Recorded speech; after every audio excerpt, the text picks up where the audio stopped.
Fired up to keep the fight going? Yes. Whoa, Dorothy Robert, that was amazing, amazing. I know there's a lot of information, what we're hearing today, a lot to take in. I'm taking it all in. And as a white woman that's upper middle class, able-bodied, cis, I'm talking to these other white women because they need to hear this, right? So that's one of my many commitments. I'm Diane Cornman-Levy, Chief Disruptor at Women's Way. Yeah, I changed my title from Executive Director to Chief Disruptor because this is what this is about. And we are a gender justice organization in Philadelphia whose mission is to advance gender equity by building collective power to disrupt oppressive systems and build alternative models centered in love, liberation, and joy. So we understand that the care economy is a gender justice and gender equity issue.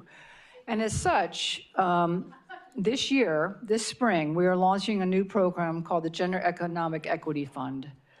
The whole purpose is to invest in organizations that are working to strengthen the care economy in our own region by really addressing the root causes of a care sector that you all heard about, that's inequitable, it's unaccessible. And we leveraged over $1.2 million to invest in these organizations, and we will be announcing who they are, from a big corporation in Philadelphia. And it took over 2 years of conversations to get them to move money and capital to invest in our care sector here. So that's part of what we do at Women's Way, right? We talk to those that are not necessarily in this circle, but how do we drive more capital and investments into this? So before I introduce this amazing panelist, and we're going to be talking about the care income now from a policy perspective, we are going to be watching a video, right? All right. Of Congressman Gwen Moore.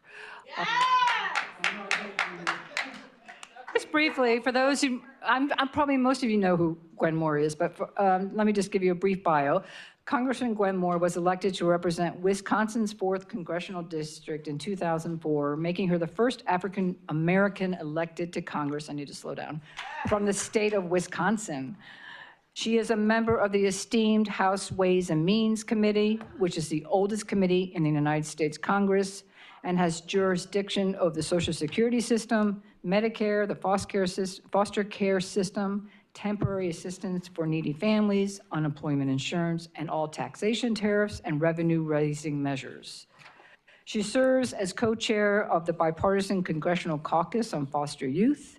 Congresswoman Moore is an active member of the LGBT Equality Caucus, Congressional Black Caucus, the Democratic Women's Caucus, and the Great Lakes Caucus. She's a very busy person. She is a strong advocate for measures that focus on women and alleviating poverty. She has been outspoken on behalf of low-wage workers, and in 2014, peacefully demonstrated for a living wage with fast food workers, leading to her arrest. She has introduced the Worker Act and the Poverty is Not Neglect Act.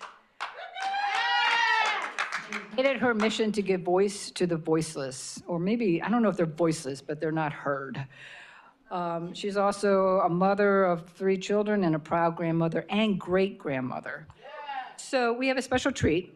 So we're going to do now a special presentation about and from U.S. Representative Gwen Moore. For this conference, she was recorded an interview with Phoebe Jones of the Global Women's Strike. In the following video, you will see Congresswoman Moore on March 9, 2023, introducing the Worker Act that would modernize the Earned Income Tax Credit. You will then see her in action at the press conference, this is March 26, 2025, where she relaunched the Worker Act and a television report on the relaunch. The video ends with Congressman Moore's interview she did for today's conference. We are constantly told that people need to go to work, and mothering is work. Caring for, having your niece get out of the workforce so that you don't have to go to a nursing home is work. Being a student is work. And again, $500 million to $1 trillion a year is non-compensated care. I just want to point out that as we debate things like Medicaid in this institution, Medicaid is the biggest payer for nursing homes. And when our loved ones find themselves in a situation that they have to go to a nursing home, when their caregiving needs are just too great for a family, we're happy to have those access to those facilities. But nobody wants to give up on their 5-year-old autistic son. Did you hear Felipa say that she had to go take care of other people to earn money while some other caregiver took care of her son? Did y'all get that? Instead of allowing her to teach her son how to bathe and take care of himself.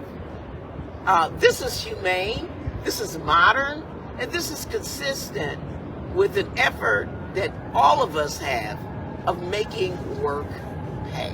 But one of the things that I think is really, really important about this bill is that there are so many people who have worked their entire lives, have gone to work every single day, and they have a stroke, and they could stay at home, but they don't have anyone to take care. They're forced into nursing homes when they could stay at home if there was someone to take care of them.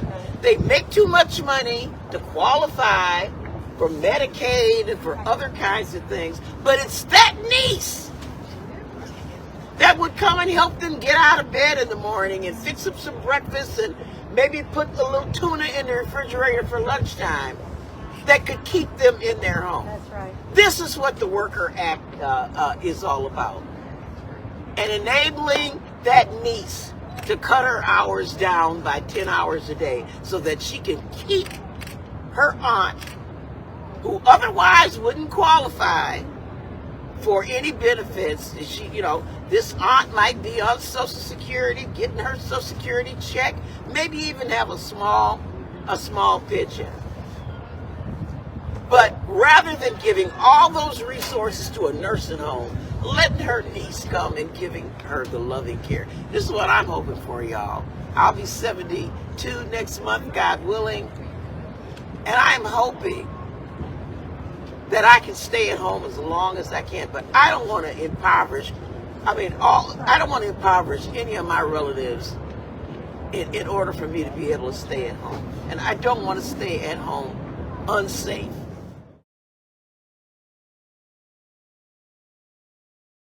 And it's my privilege, on the occasion of the 50th birthday of the EITC, to reintroduce the Worker Relief and Credit Reform Act, nicknamed the Worker Act, because our tax code should work for the people who power this country, our workers, students, caregivers, not just the ultra-wealthy and big corporations.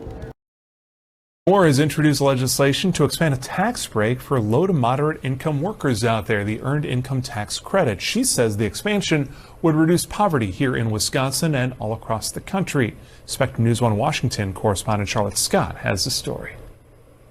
And as we mark the 50th birthday of the Earned Income Tax Credit, I think it's time to modernize it. Congresswoman Gwen Moore, a Milwaukee Democrat, joined with advocates Wednesday to make a new pitch for expanding the Earned Income Tax Credit, which helps 23 million low to moderate income taxpayers.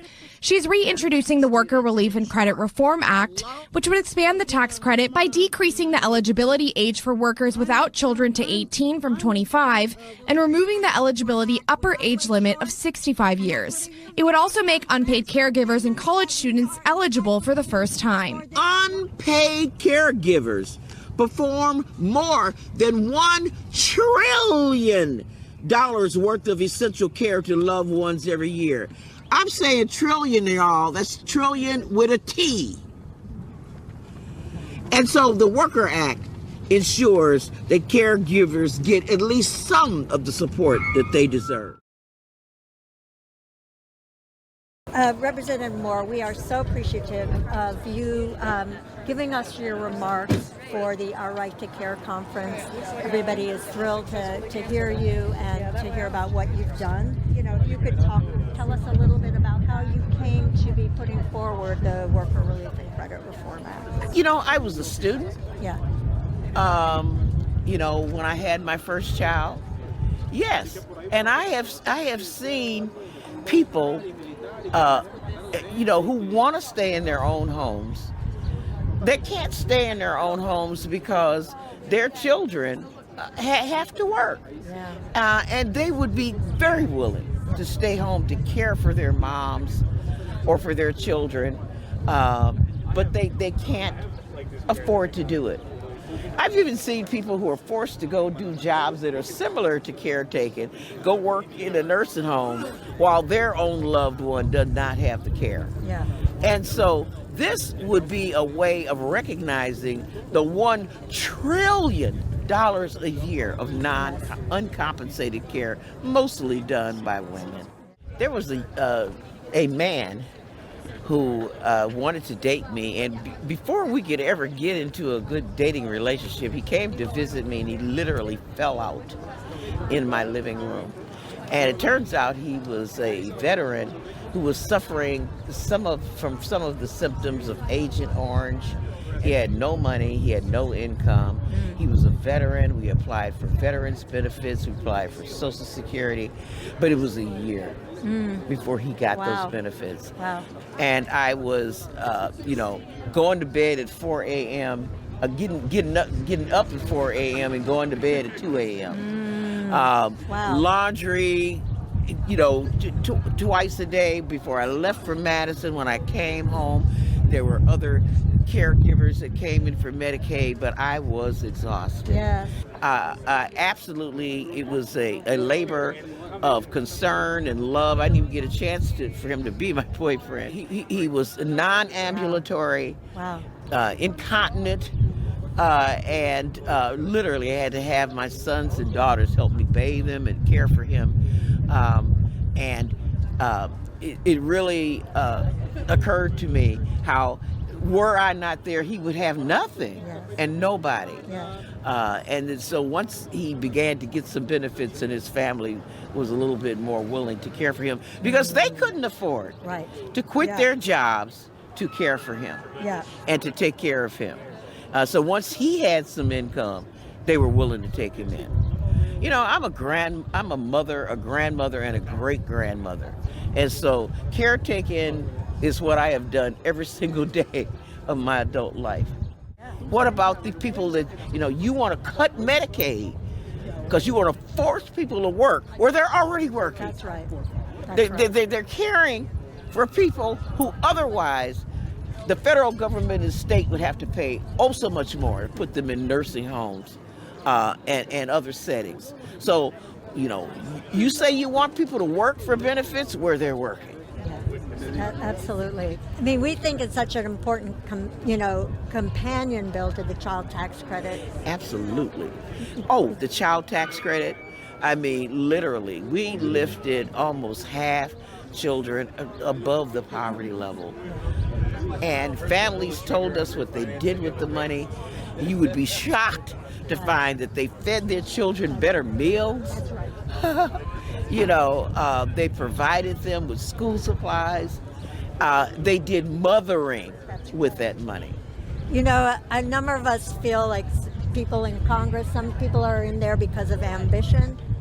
But tell us if we're wrong, but we feel you're in there because of that caregiving you did for the family is something you're extending to. Let me just tell you what inspired me to come to Congress, and I didn't know that I'd ever run. But I was at the scene of the crime in 1996 when then Governor Tommy G. Thompson ended welfare as we know it, and it became the model for Bill Clinton ending welfare, him and Newt Gingrich, and I vowed that I would do something to try to fix the situation of low-wage people not having any kind of safety net. And so this is why I work to get on the Ways and Means Committee. This is the only committee I've ever wanted to be on. It's the reason I'm not the chairman or ranking member of something. because I left the committee, another committee that I was very good at, so I could be on the Ways and Means Committee in the jurisdiction of caring for our seniors on Social Security, caring for our children through TANF, caring for earned income tax credit, all the stuff that's under this jurisdiction. This is why I came to Congress. And we are so glad you did. Thank you. And thank you. I just want to be in the fight. And you are. And we need you and we rely on you. Thank you so much. Thank you for Have a coming. great conference. Thank you.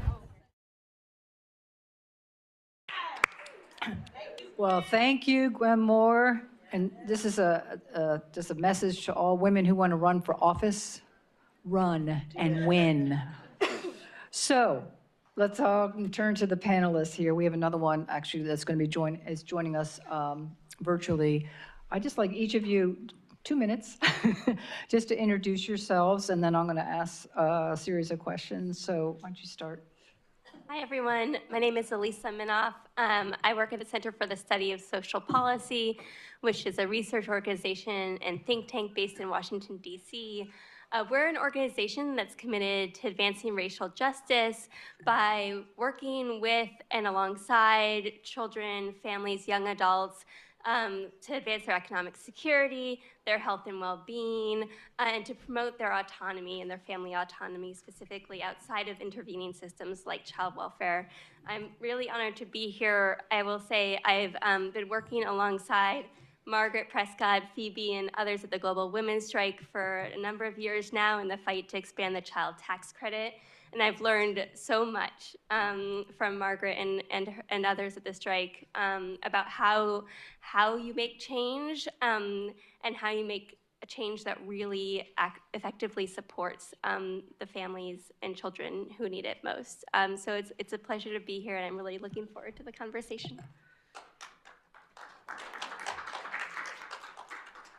Hi, I'm Emily Callaci, and I just want to echo the thanks that have come, from panelists before me and then this morning, and all the incredible work at putting this conference together. It is just so humbling to be in the room right now with so many incredible people, activists who have been fighting this fight for so long, to be in the same room as Selma James. God. Bert's, oh my God, I'm just incredible. And that keynote was just perfection. And it's just such a privilege to be here. So thank you so much for having me, and Phoebe for all the work you've done in getting me here. So thank you. I'm a professor of history at the University of Wisconsin-Madison.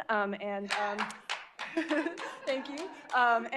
Again, Gwen Moore, oh my God, I know she's not physically in the room, but to be in the same room as her voice is also just an incredible privilege. Wow. And anyway, I think the reason I'm here is that I wrote a book about wages for housework. So that's a quality.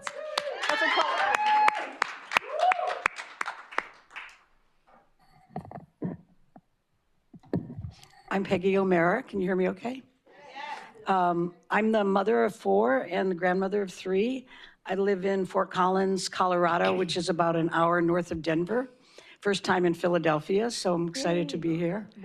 Welcome. I've been working with the Global Women's Strike, has been around for so long. I'm a newbie, but I've been working since 2019 to advocate for the child tax credit and the earned income tax credit.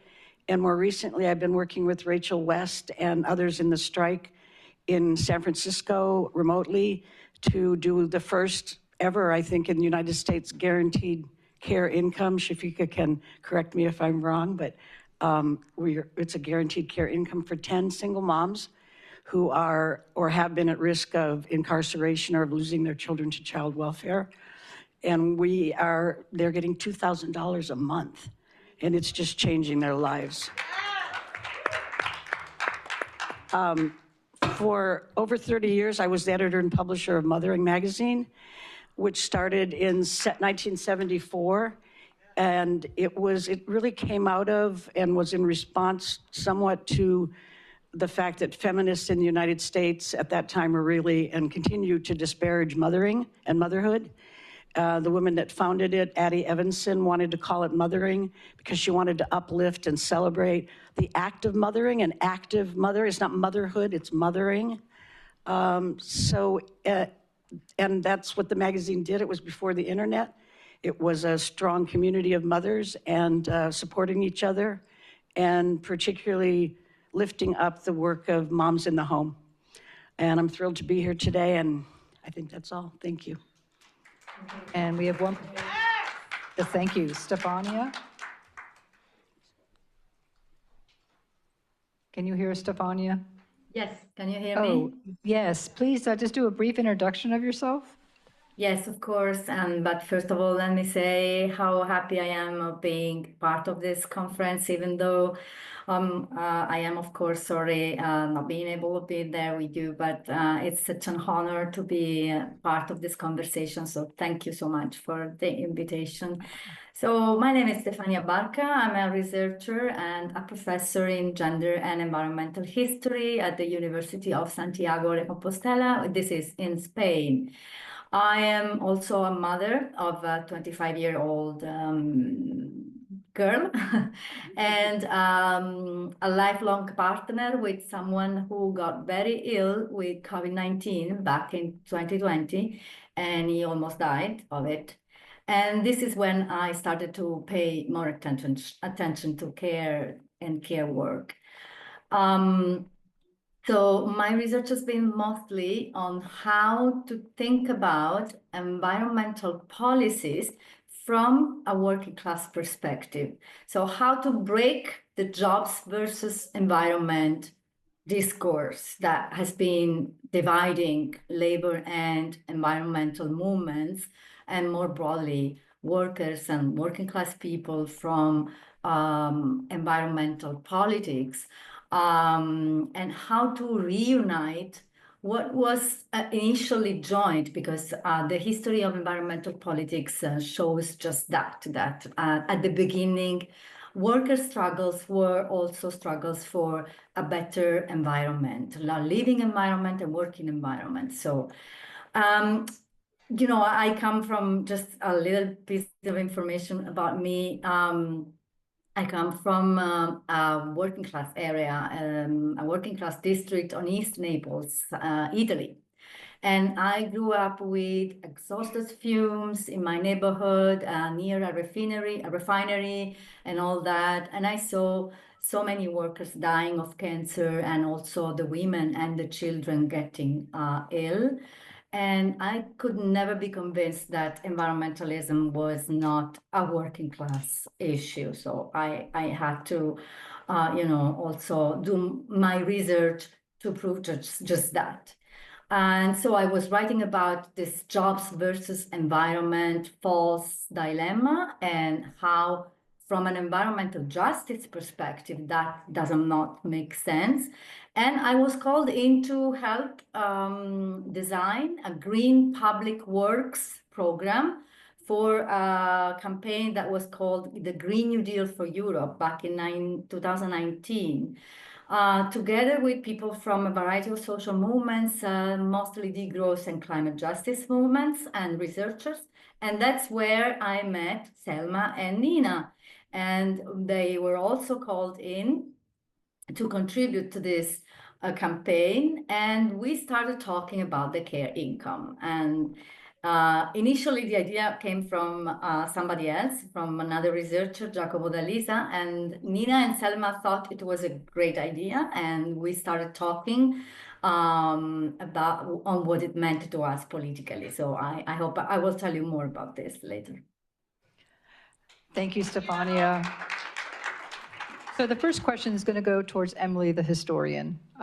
We've heard some about the wages for housework movement that originated in the 1970s and advocated for the recognition and payment of housework, arguing that it is a form of labor that contributes to the economy and should be valued accordingly. And then in 2000, the Wages for Housework campaign launched the global women's strike, demanding payment for all caring work in wages, pensions, land, and other resources. So the Wages for Housework movement has had a lasting impact on feminist thought and activism, influencing debates about social reproduction, care work, and economic justice. So Emily, the campaign for Care Income Now has historical roots in the Wages for Housework campaign. Can you tell us more about this history?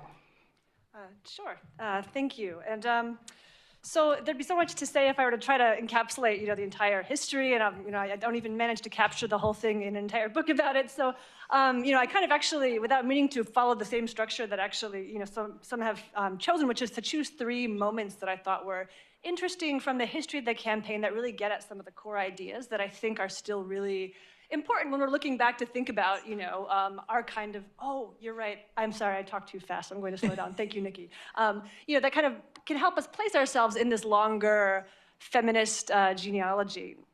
So the first kind of moment I wanted to start with is looking at Selma James's work prior to the formation of the campaign in 1972. She grew up in a working class community in Brooklyn, and really, as a young woman, devoted herself to class struggle. She, in Los Angeles at the time, she was organizing with, a group called Johnson Forest Tendency. Those of you that are kind of interested in the sort of geeky history of the left can learn more. I'm talking too fast again. Thank you, Nina.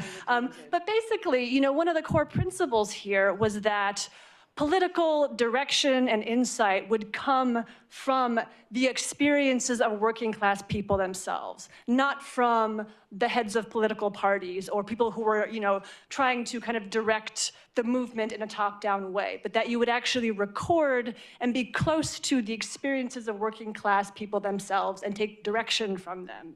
And one of the key insights at this time that a young Selma James, at this moment, a young mother working in a factory had was that the left at this time really defined the working class as white and male, people who went to work in factories. Right? That was the kind of key protagonist of the left, like to be a proletariat, go get a job, And the key insight that I think Selma had at this time was that's a very narrow definition of working class because it's a very narrow definition of work.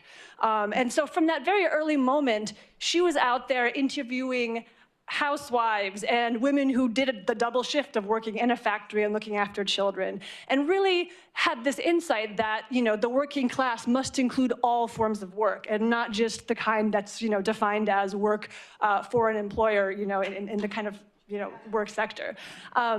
So kind of to skip forward, 2 decades, I guess, when the feminist movement, what we now kind of call, somewhat erroneously second wave feminism, kind of hit the scene in London, for Selma at this time, one of the things that she understood was that, for her, this was not a separate struggle of, the rights of women as opposed to the rights of the working class. For her, that was an extension of that struggle, to understand women as workers and for this key role they play in the economy. So, when she would go to these, second wave liberation, conferences, she'd have the Black Panther Party button on her lapel, and she'd get up and she'd say, "We are the working class," to the women gathered there. And that, frankly, pissed a lot of people off, but it really kind of brought for her the constituency of people that would then form Wages for Housework. So that idea that, working class has to include more than just, work that happens in a kind of formalized workplace, I think is a really critical insight. A second moment I want to talk about is a kind of iconic moment in the history of feminism, which is the 1977 Women's Conference in Houston. And I'm grateful to Alex earlier in the slideshow she was showing from the archives. There's this photograph that I really think is such an important moment in history that really should kind of be more recognized, as the kind of critical moment at this conference. You see Margaret Prescott together with Johnny Tillman and Beulah Sanders at that conference. So this is the conference, it's kind of most known for, a moment, that was associated with 2 kind of legal, battles in the US, the fight for abortion rights and the fight for the Equal Rights Amendment. And one of the critical things that Margaret Prescott did, so Margaret Prescott, an incredible organizer, she comes from Barbados. She was working as a teacher in Brooklyn, and really organizing with the mothers of her students. And that's when she really got interested and connected to the welfare rights movement. And her activism was really kind of grounded in those struggles. And so when she goes to this historic conference in 1977, she gets together with Johnny Tillman and Beulah Sanders and others in the incredible National Welfare Rights Organization. And they basically lobbied to get the following language included in the statement that would come out of this conference. And just to read how that statement read, We support increased federal funding for income transfer programs. And just as with other workers, homemakers receiving payments should be afforded the dignity of having that payment called a wage, not welfare. So again, really critical moment in that history that I think is often overlooked, but really should be kind of embraced as, I have to slow down again. I'm so sorry, it's such a bad habit. Okay. My apologies to everyone doing the really amazing work of translating my overly quick speech. And I think this gets to another kind of point that's been raised several times today, and particularly also in Professor Roberts' speech, talking about how so often in our history, as feminists and as the left more general, it's Black women who are leading the way. And that's very much the case in this history as well, right? This critical moment is really building on the efforts of the welfare rights movement. So I think we have to recognize that as part of our genealogy as we're fighting for care income now.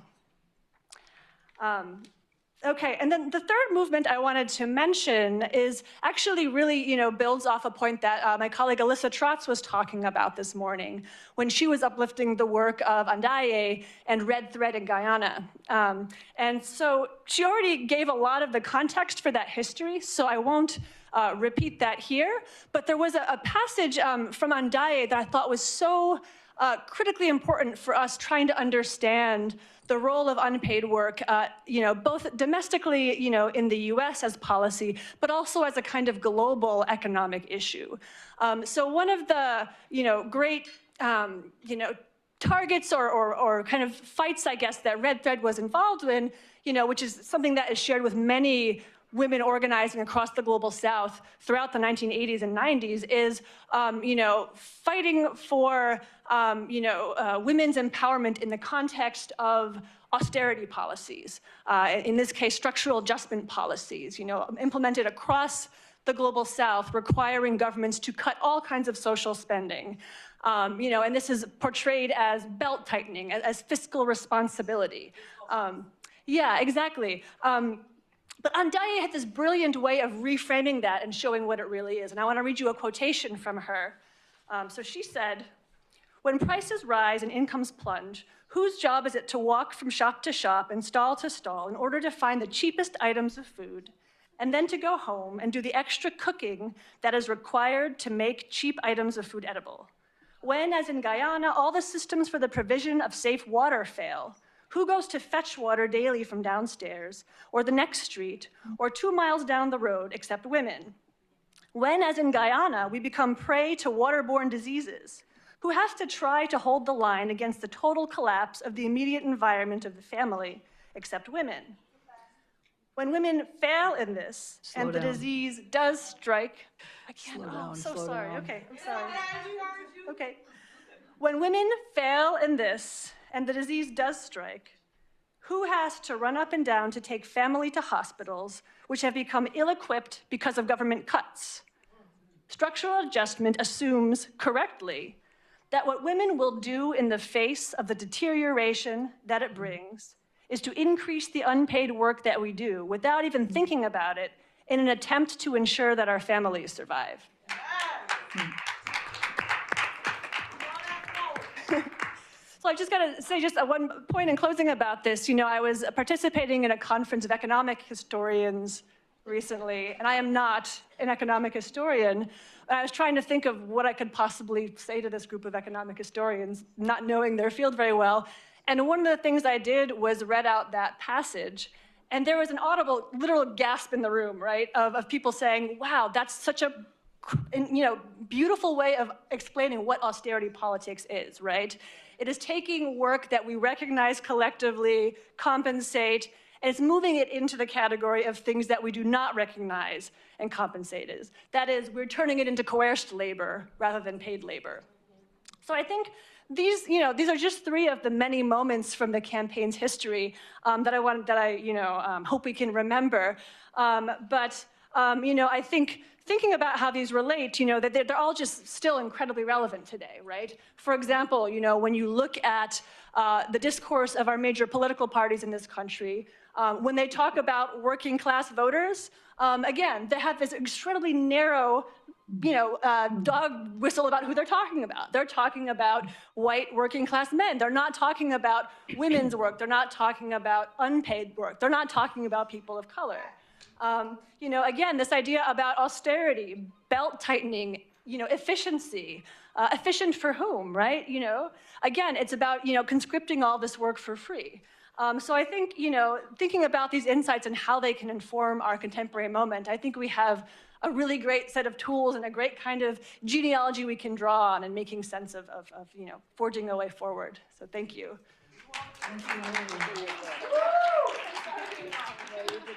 And I always say, we always need historical context when we're talking about disrupting systems and really leading to transformational change. And we need to learn from all those who've been doing this work for years.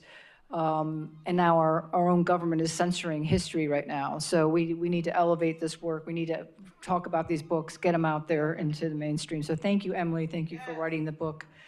Elisa, you talked about a lot of your work is about advancing the economic well-being of caregivers. What financial and other supports currently exist for family caregivers, including mothers in the United States and abroad? Okay, so I'm gonna try and be a little bit of a bridge from the history, talking about what the long fight for a care income, to a conversation about what we should do, what we should be fighting for moving forward.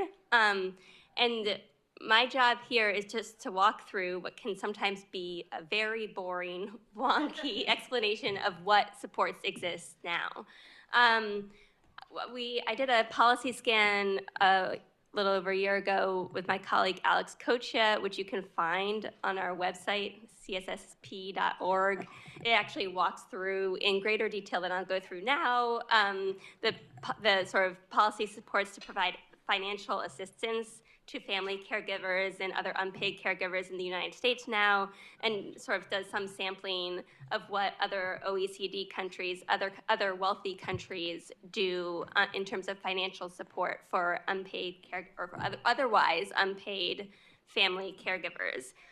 There are a couple of points I want to make just to start. One is if we're thinking about the role of a care income,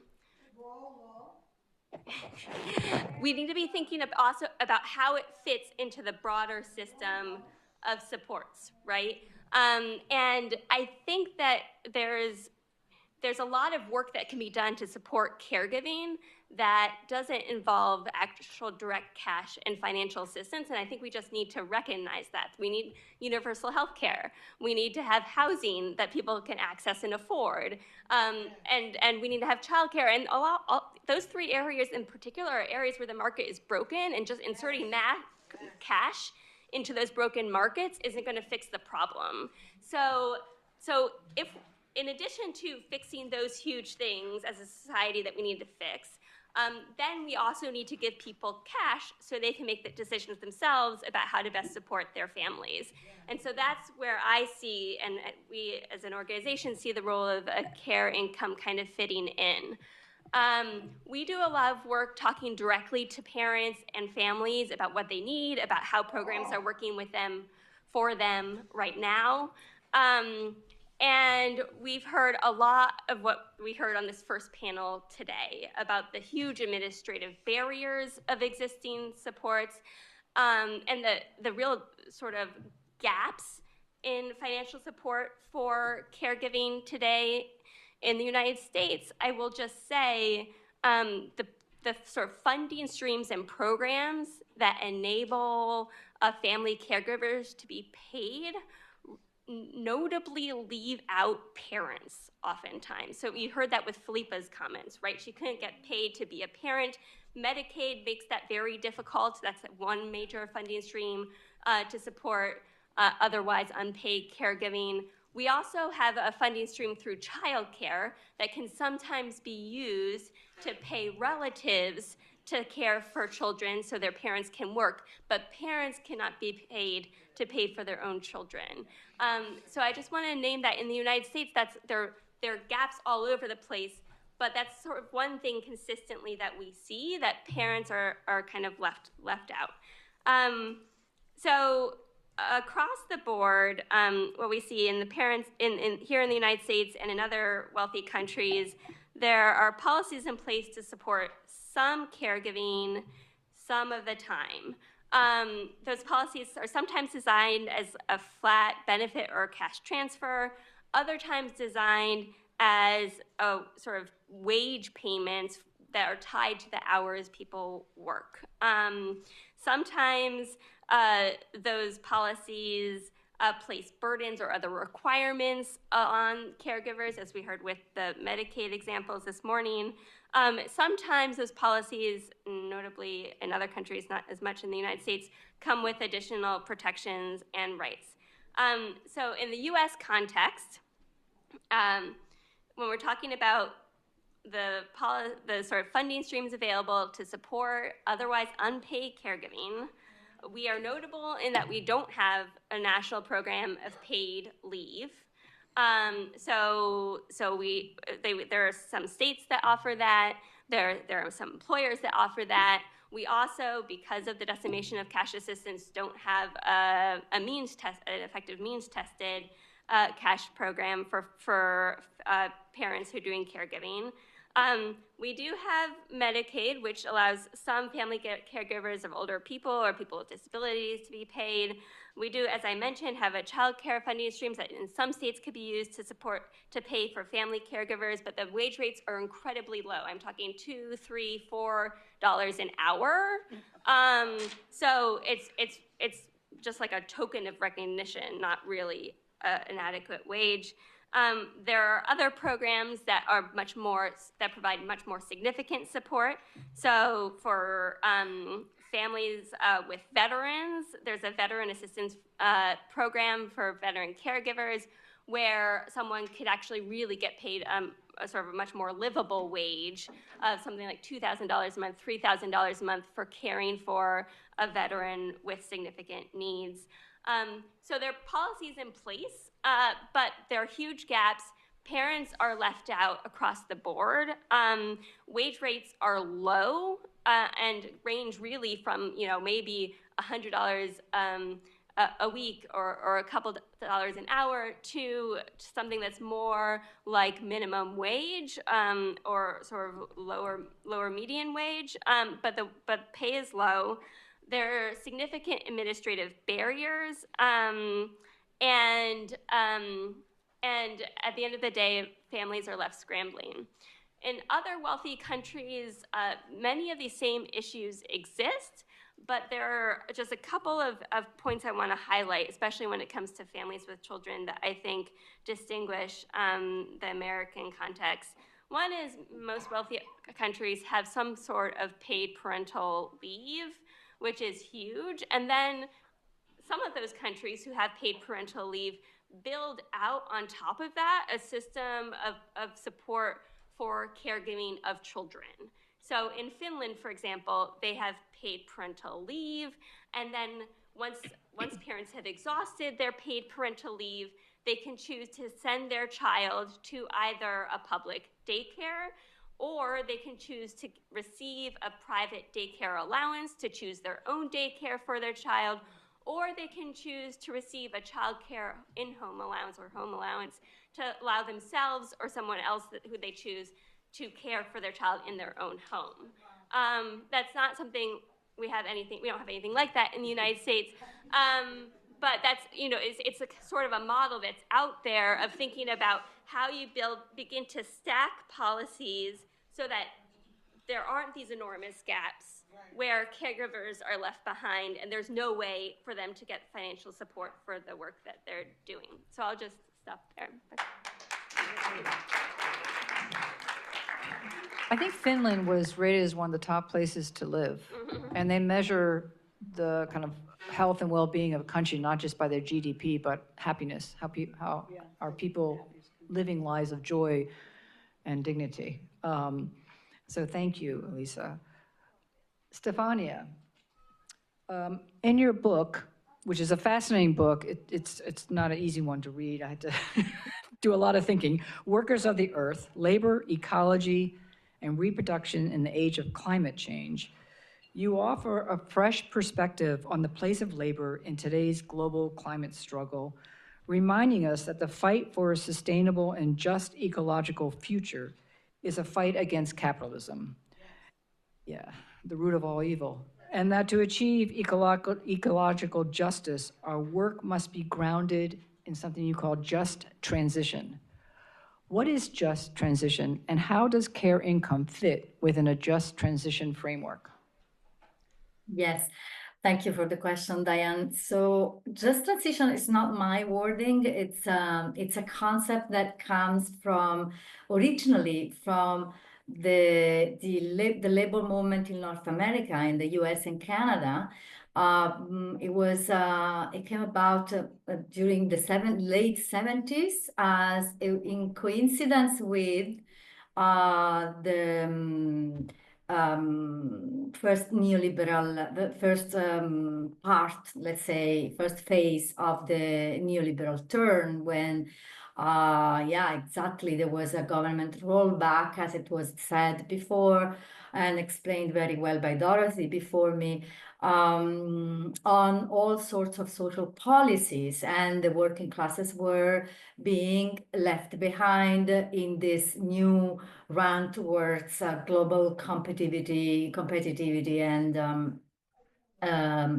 financialization of the economy and everything, no?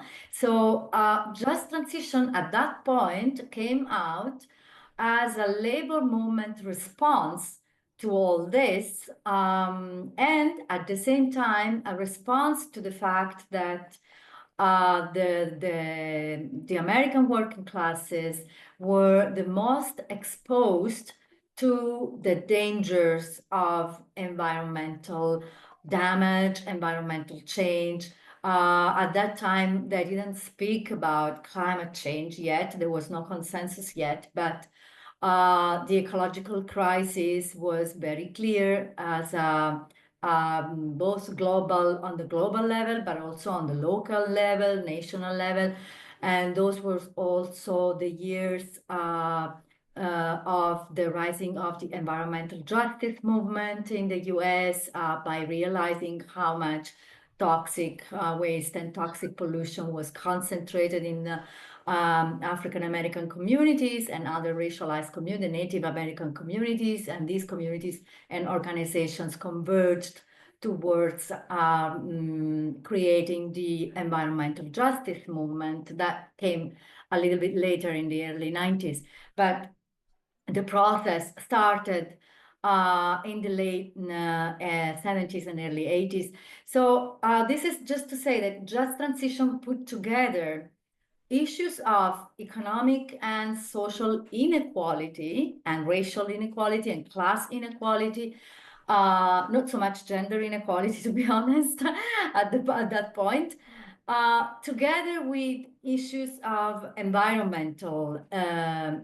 what came to be called environmental inequalities, how environmental problems affected people unequally along all these differentiations. And so just transition was a concept that was saying we need to transition towards a different kind of system that is not just more cleaner and more environmentally safe, but also more equal, and in where everybody is taken care of and nobody is left behind.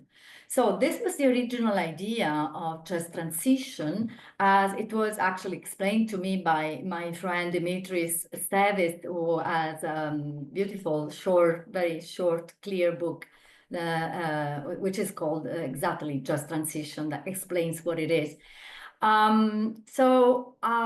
What happened was that starting at some point, climate change became a big political issue and everybody was talking about, and there was scientific consensus, even if not political consensus, but then scientific consensus became consensus on the global scale. So there were a lot of conversations started about what kind of politics, what kind of policies are needed to fight climate change. And at that point, there was much talk about energy, about infrastructure, about industry, and all that. And the response from, at that point, mostly from the labor movement, started to assume, and by that I mean the trade unions movement, that started to assume a sort of defensive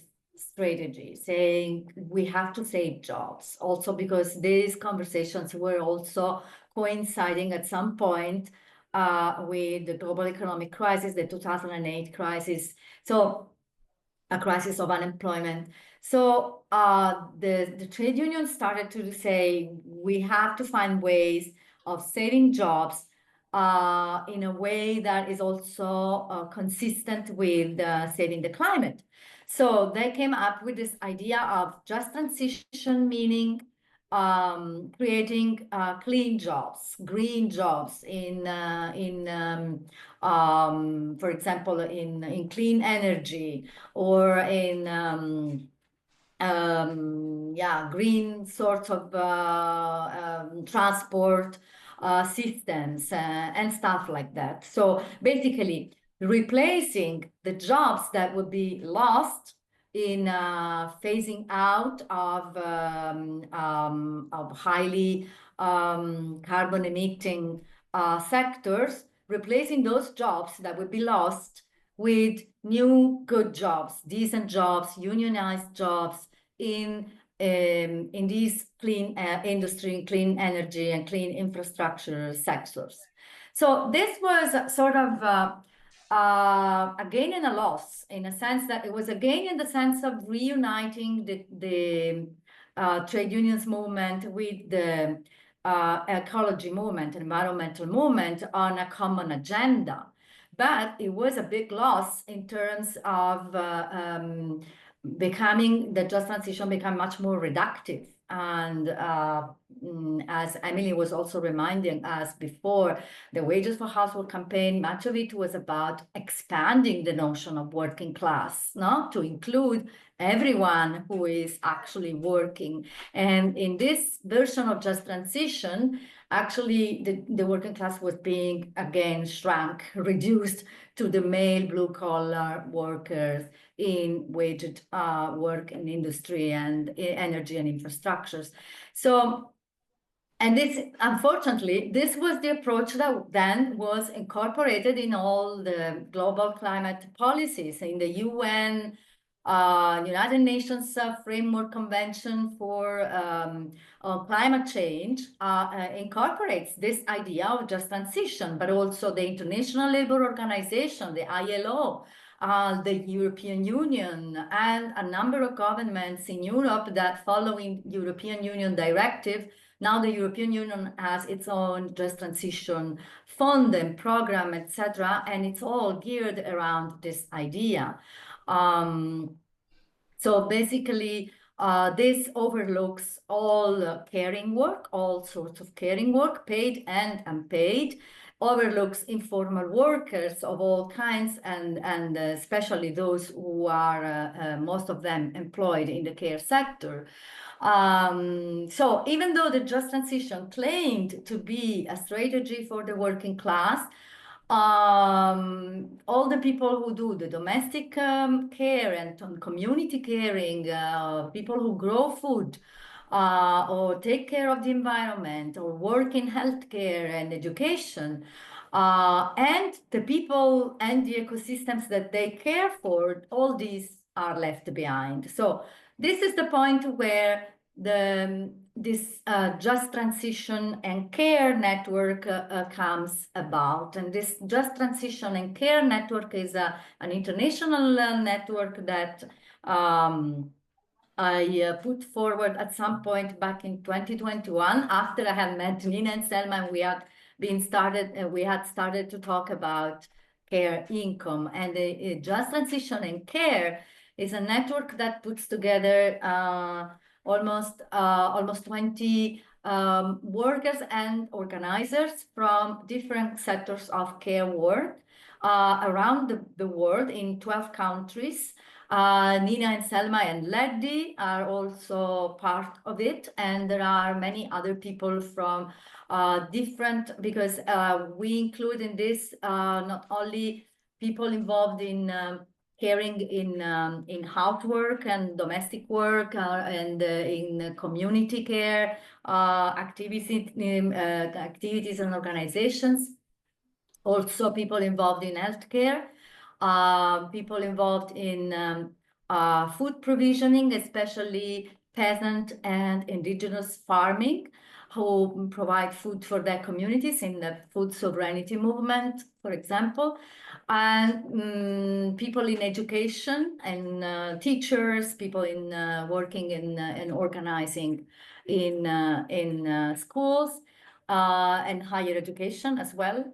And people who are involved in environmental caring, taking care of different sorts of environments.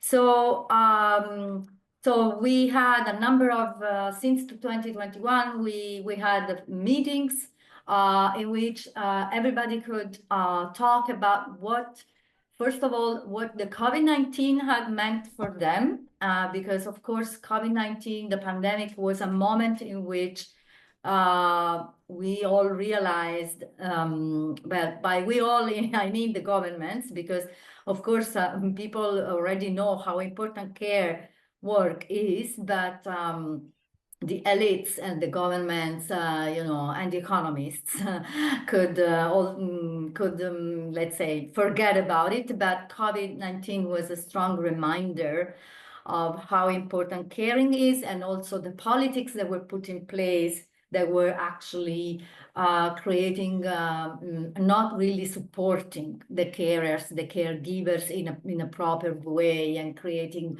a lot of additional burden and distress, and creating problems for the caregivers themselves, no?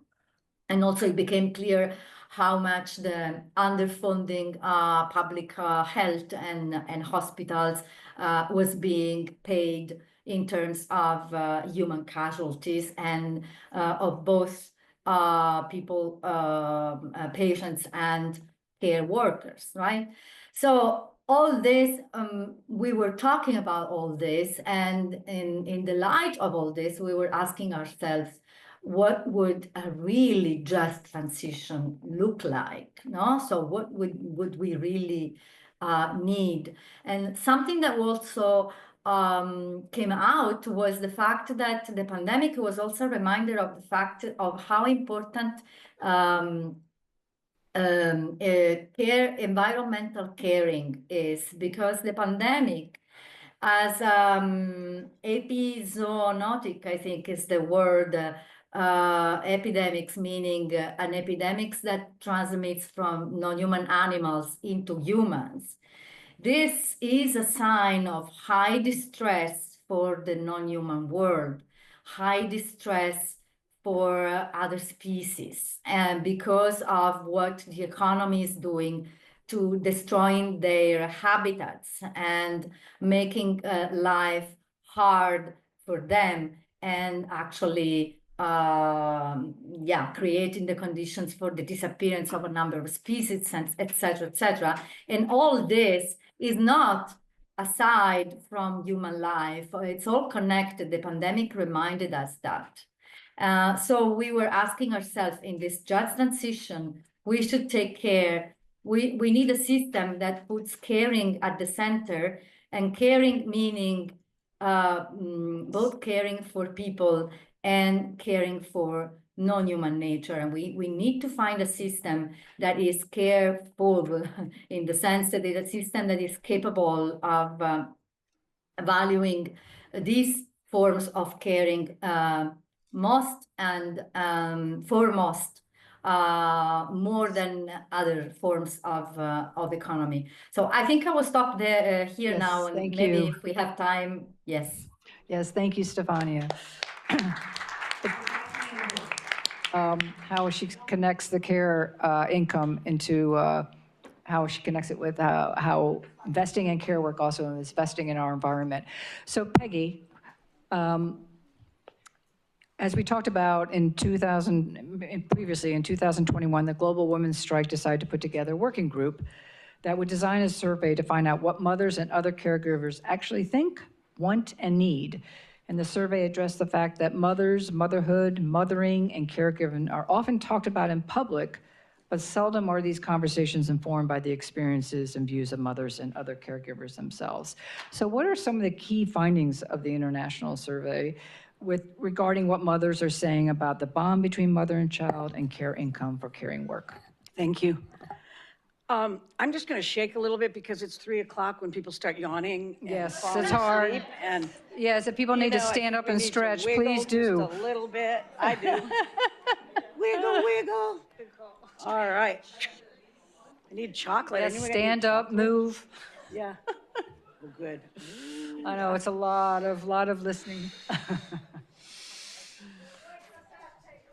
Yeah, good. Wake up, because I was seeing y'all sleeping out there, and I was a little I know, it's hard after lunch. I'm going to just take this out of here.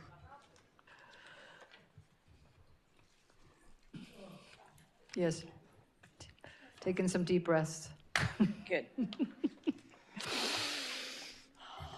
So on International Women's Day in 2022, the Global Women's Strike launched an international survey entitled What Mothers and Other Caregivers Want. It remained open until May 2023 and was available in English, Spanish, Italian, and Thai. And if you want to see the whole survey, it's on the Global Women's Strike website. If you go up to the drop-down menu, there's campaigns, Care Income Now campaign, and that's where you can find the survey. The survey was primarily distributed through the networks of the Global Women's Strike in the UK, Thailand, and the United States. And they're in that order because Thailand got a lot more responses than the United States did. Even though it was mainly distributed in those countries, respondents to the survey are from 50 countries on all continents. Most respondents identified as women, and 70% are mothers. So there were 7 key findings from the survey, and I'll summarize those. The first key finding from the survey is that caring work deserves a care income. Mothers and caregivers who took the survey overwhelmingly felt that caregiving requires skills, time, and dedication, and said that society and/or governments do not value this important work. 84% of those who responded to the question about a care income considered that their contribution to society should be paid, for example, with a care income. They said they would be happier and/or a better caregiver if they received the recognition that an income for their caregiving work would bring. Like others, is it Janta? Do we know? This is the gal who did the survey with Liz Hilton in Thailand. I'm not sure, Janta. Like many others, when they first hear about this idea, Mai had reservations about being paid for caregiving work at all. She helped create and distribute the survey in Thailand, as I said, and is part of the Thai sex worker movement, Empower, and the Community Women Human Rights Defender Collective. She had this to say about getting paid for caregiving work, and it echoes what Philippa and Letty and Gwen Moore had talked about as well. Mai said, I first heard about the care income a few years ago. Until then, I had always been made to understand it was my duty to do the housework and care for my family without any expectation of money. After all, if we don't care for the family, who would take our place? But when I thought about the work we do at home and the work we do outside the home, often the only difference is we only get paid for the work we do away from home and family. It started me thinking, yes, why don't we get paid? Why does a woman have to leave her home to care for someone else's children simply to make enough money to care for her own children? Once I began to understand, I started talking at length with the other women in my community. And in Thailand, they used this as an organizing tool, went up into the mountains, organized with women, and came together in a way that, I was really envious of the community and the sense of connection that they had. The second key finding is that caregiving is work. Respondents think of their caregiving as essential work. Just over half of respondents are solely responsible for the upbringing of their children. And the majority, as you well know, spend more than 40 hours a week caring for children and adults. Many said caregiving is a 24/7 responsibility. The third, bless you. The third key finding is that caregiving is often invisible. Caregiving is often invisible, which I'm sure you started that, Selma.